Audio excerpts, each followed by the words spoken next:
So I went to my city's Juneteenth celebration today. It was really cool. Roland Martin was there, so that was like fun. I was like so close to him. Anyway, my friend made a comment about all of the white families going to the Juneteenth celebration and like, what were the thoughts? And it got me thinking about this article that was recently on The Root. Why Juneteenth isn't a Black holiday, it's an American holiday. And the author goes into the Emancipation Proclamation and how slavery had endured even though it was now illegal in the struggle to actualize freedom. Juneteenth is an important story that needs to be told. It's an important piece of American history, not just for Black people, but for everyone. And I agree with that. We see how Black history is literally being censored and erased right in front of our eyes in many states across America. And then he writes, but the folks down in Texas hadn't gotten the message, and the only reason they did, the only reason those 250,000 slaves ever tasted freedom was because of those Union messengers.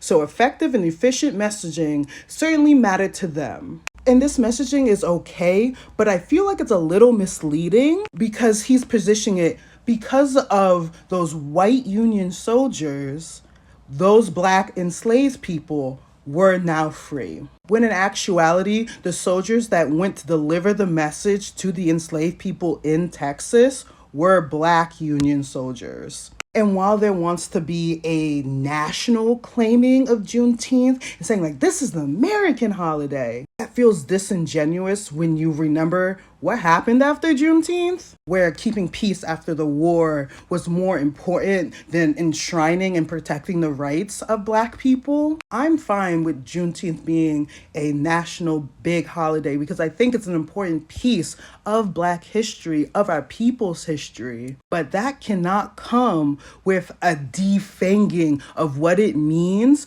for a continuous fight for freedom. Juneteenth shouldn't be about coupons or commemorative ice cream or giving everyone but the people who need it most a day off. If Juneteenth is to be a holiday celebrated by everyone, which I think it should, we should not remove the Black radical spirit that is at the heart of the celebration. We don't need to change the framing away from Black liberation to make it more inclusive. Juneteenth is about resistance against white supremacy, and that is a mission everyone should be on board with.